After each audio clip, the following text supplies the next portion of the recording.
Muchas gracias, doctor Yusuf.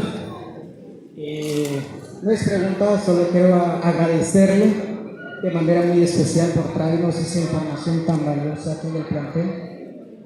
Y quiero agradecer también la presencia del ingeniero Domingo, fui de la generación 2009 a 2012, yo egresé del 2012, él fue mi director.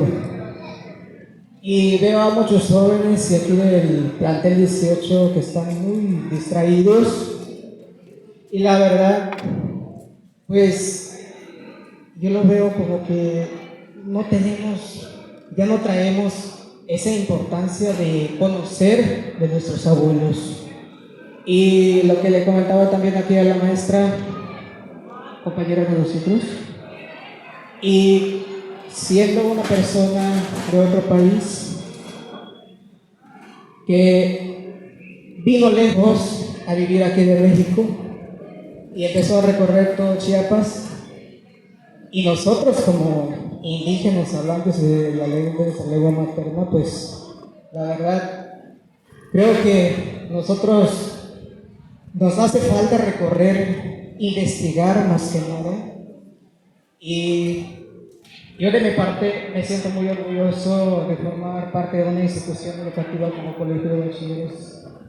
Como promotor cultural, yo creo que me va a servir mucho su libro, y por qué no, también de la información que se recalca en ese libro, también se puede transformar en obras teatrales o convertirlo en música y danza. Muchas gracias al director, al maestro Mario Trujillo. Siempre ha sido una excelente persona de mi parte. Yo laboré aquí, cubrí el tipo de pandemia 2 años, y yo he entrado también aquí en la comunidad. Agradezco a los músicos, que son los que le dan vida a la comunidad, que reservan su cultura, más que nada. Por si no lo sabemos, yo creo que la música folclórica viene siendo de los abuelos. Tiene que pasar un proceso para llegar a instrumentos de marimba. Por lo que yo también investigué, es un proceso que pasa tanto como de instrumentos de cuerda, tambor y carrizo, y pasarlo a música folclórica, que viene siendo la marimba. Y de la marimba se convierte como música folclórica. Por lo tanto, pues agradezco también aquí a los músicos. Me ha servido mucho aprender, fue de mucho aprendizaje, y yo creo que me hace falta mucho recorrer varios lugares para seguir fomentando el arte y la cultura. Muchas gracias.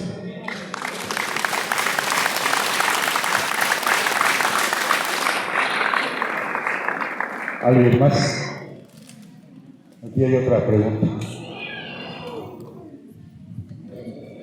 Buenos días, Peter Artigo, Huachaque, jóvenes, hoy sí medio distraído, pero hay que valorar nuestras culturas, tradiciones.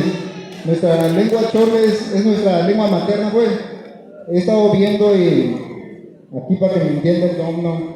Que ahorita los libros que vienen en la primaria vienen lengua español materna, pero no es nuestra lengua español materna, sino que nuestra lengua materna es el celtal, el chole, el topoladán, el tzotzil y todas esas cosas. Igual mi pregunta era de que cómo nuestros abuelos, nuestros ancestros tomaron de que cuando llegaron los españoles, ¿no? Cómo tomaron el choque de culturas, de creencias. Y igual lo que quiero saber es de que si la religión realmente nos ayudó a nosotros, porque igual he leído libros donde dicen de que tumbaron nuestros templos ancestrales y luego construyeron las iglesias. Esa era mi pregunta.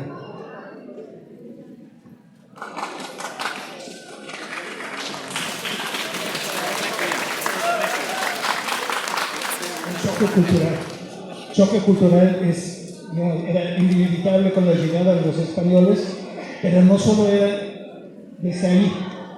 Choque cultural es siempre, en cualquier momento de un movimiento poblacional, sean de los para no ir más lejos, de los aztecas hacia el sur, hacia Chiapas, hacia Soconusco, hacia Centroamérica, o en otros momentos en Europa, en África, en Asia, todas partes, siempre, cualquier movimiento poblacional, sea pacíficamente o violentamente, provoca un choque cultural que puede ser obviamente suave, si no hay malas intenciones, y si no hay un deseo de dominio, ¿no?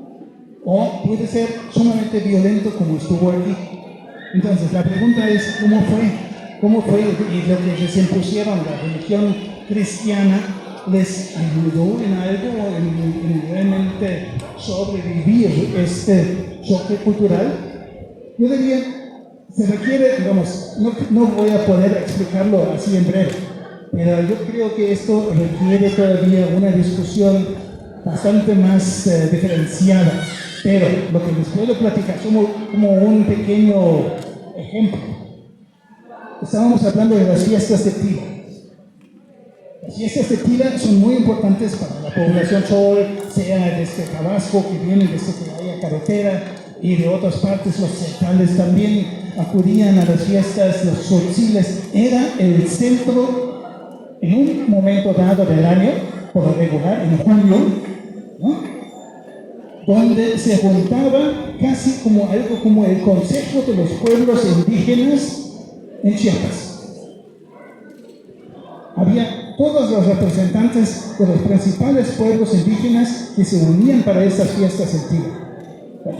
En primer lugar, obviamente, digamos, hacia afuera parecía van a estar solo, digamos, dando gracias a la Virgen, ofrendas, rezos, etcétera, pedir por la cosecha, pero esto solo es una parte. Y ahí nace o entra otro aspecto de estos encuentros. Esos encuentros, no sé si ustedes lo saben, pero los ladinos, es decir, los no indígenas, tenían un miedo, pero tremendo realmente, de los encuentros de estas fiestas en Tila. Si estaban ya en vísperas de la fiesta, los ladinos, si podían, mandaban tropas, mandaban jinetes armados para controlar la fiesta de Tila. Y no es para nada. La rebelión de 1712, la coordinación entre Cancún y el otro lugar, este otro lugar era Tila. Y era precisamente durante la fiesta en junio. Es decir, esta forma de coordinarse para coordinar la resistencia en contra del gobierno ladino español tuvo mucho que ver con el evento religioso aparentemente de un culto cristiano. Pero ustedes saben que había otros sitios religiosos sagrados en la región de Tila, Tumbalá, en Don Juan y en cualquier otro lugar. Estos también fueron venerados y visitados, y ahí también iban para pedir la buena cosecha o la salud, etc. Es decir, lo que les quiero decir es, también los eventos aparentemente cristianos, como esta fiesta en Tila, tenía un aspecto de resistencia organizada. Por eso era posible que toda la región celtal, así le llamaban, no diferencian, la región celtal durante la colonia eran los centales, incluía toda la zona chol y celtal, ¿no? Esto solo era posible por estos lugares de coordinación, donde las autoridades, los pasados, se juntaban y organizaban la resistencia. Y sorprendentemente el éxito, ¿no? Al fin fracasan, pero hubo este intento y estaban muy cerca de ganarle a los latinos, ¿no? Y esto nuevamente pasa con esta rebelión de 1871, que fue abortada. La coordinación para la región chol estaba en la fiesta de Tila, porque todo esto sucedió en junio,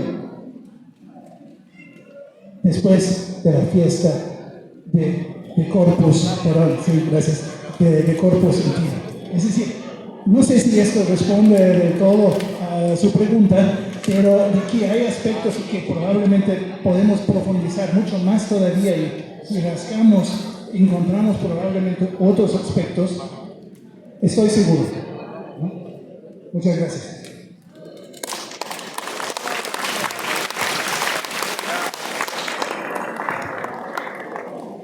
Muchas gracias a las preguntas y más a las respuestas del doctor Justus Penner. Decía el maestro Luis, perdón, se me cansó la voz. Decía el maestro Luis que él viene de Alemania a estudiar a Chiapas y su historia y a meterse a la zona Chol, al Valle de Culicá. Y él dejó su investigación, si no mal escuché, hasta 1914, 1915. Entonces yo quiero comprometer a los jóvenes y a las señoritas que están aquí que empecemos a investigar desde 1914, 1915 hasta la fecha y nos volvamos los nuevos historiadores de Chiapas, contado desde adentro. Ahora sí la etnografía va a tener que salir avante para que ustedes continúen con esta investigación de Justus Penner. Le brindemos un fuerte aplauso entonces a nuestro invitado especial en el marco del 28 aniversario del plantel 18 de San Martín Chamizal. Es un gusto, es un orgullo tenerlo aquí con nosotros. Decía Chabela Vargas que los mexicanos nacen donde quieren, pero vamos a decirle a Justus que los chiapanecos también lo hacemos. Ahora tenemos un chiapaneco alemán. Muchas gracias. Continuamos entonces con el orden que nos presenta el programa del día de hoy. Y a continuación viene el número 7 para ir cerrando con nuestro programa. Pero le voy a dejar el micrófono a mi director, el maestro Mario, para que presente el número 7.